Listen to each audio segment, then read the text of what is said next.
What's up, everybody? Hey, Pastor Troy Wynn Sr. here with a midday word for you. Also, want to invite you tonight to join us at the Freedom Church for our midweek re-up. A little something we call re-up, man, where we just get replenished, we get refreshed. We get that second win for the rest of the week.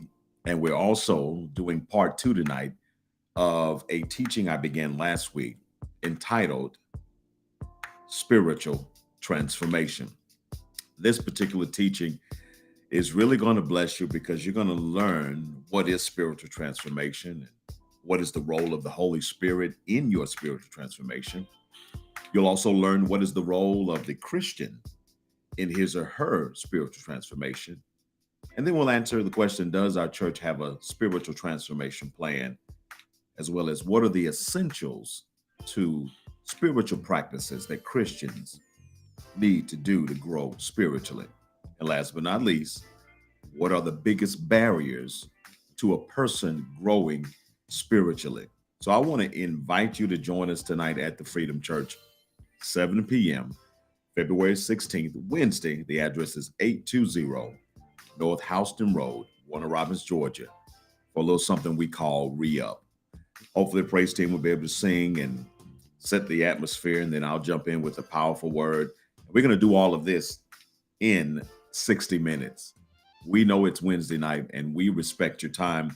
We respect that there's a lot going on. So we just want to give a slither of that time just to replenish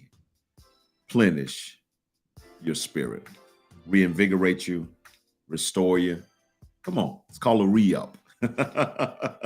And we all could use a re-up right in the middle of the week so that we can finish, but not just finish. We want to finish strong this week. As my midday word for you, I want to bless you with a passage that is very familiar to me and very powerful. And I want you to hear it today.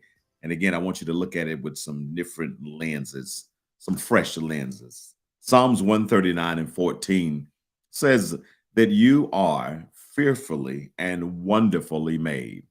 Again, you, that's right, you, no need of looking around for anybody else. You are fearfully and wonderfully made. Now, this is an important passage that I just want to take a few minutes to just highlight because in this world, sometimes we can feel like we don't have value. We can feel unimportant. We can feel like our worth is diminished or minuscule. And I want you to know that if you're feeling anything similar to that, that it is really a trick of the enemy, the devil, Satan himself.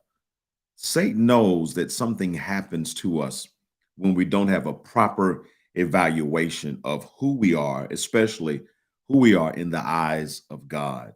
I have entitled this little short teaching, Divine Value, because I want you to remember or be reminded that you have divine value. Now, divine value simply means that there is a value that has been placed on your life, your existence, that comes from the Almighty Himself. And sometimes we look at the value that other people place on us, or we just look at the way that people treat us, handle us, talk to us, or don't handle us, don't treat us, or don't talk to us. And we start to formulate that based on human interactions with certain people or people in our lives, that our value is small. But God has placed a divine value on you. And it doesn't matter if you're short or tall or muscular or healthy. I want you to know this, that there's a divine value on your life. And you have to learn to do what I had to learn to do. You have to learn to walk in your divine value.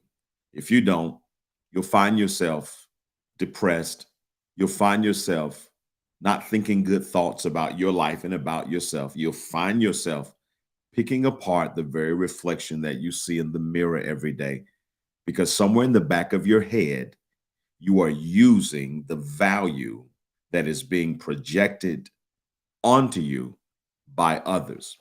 Also, if I can encourage you further, don't let your current circumstance determine your value, because your current circumstance may not be what you want it to be. It may be frustrating. It may be aggravating. It may be even embarrassing, the current situations that you might be in. That's okay, though. None of that changes your divine value.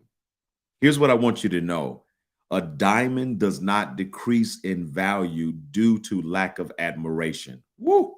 My God. I got to say that one again.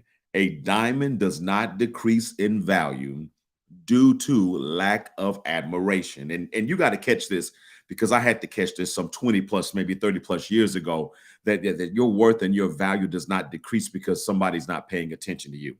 Your value does not decrease because nobody's blowing you up and nobody's calling you and nobody's taking you out. Your value does not decrease because people are not recognizing you or they're overlooking you for other options and other choices. A diamond does not decrease in value due to lack of admiration. Can I get two claps and a Ric Flair on that one? Woo! Because that was good. I also want to remind you, as I get ready to close, that it's important to remember that everything admired does not have value. Woo. Pastor Troy. I got to say it again, guys. Okay, everything that's admired does not have value. And you know this to be the truth in the world we're living in. The culture oftentimes will admire things that have little or no value. And at the same time, they will ignore the things that have true value. This is why you have to know that you have divine value.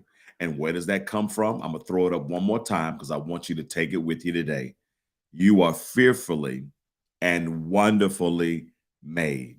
Made by who? Made by the Creator himself. Listen, I want you to remember this as you finish out the rest of your day. And I want to invite you to join us tonight at the Freedom Church. If you don't have a church home in the city of Warner Robins or anywhere near, Freedom Church is an awesome place to invest 60 minutes of your time. I promise you, you're going to leave better than you entered in. Guaranteed. Join us tonight, 7 p.m. for what we call our re-up. 60 minutes of pure power. Praise team's going to sing one or two songs, and I'm going to jump right in to deliver part 2 of a teaching I started last week entitled Spiritual Transformation. As a matter of fact, I want to share with you some of the testimonies and some of the things people have said about this spiritual transformation teaching. Last week, it was posted by Katrina William Bowers about our spiritual transformation. She said the Holy Spirit has an intricate role in spiritual transformation. The Holy Spirit leads us, helps us with our weaknesses, and intercedes on our behalf, according to Galatians 5:25.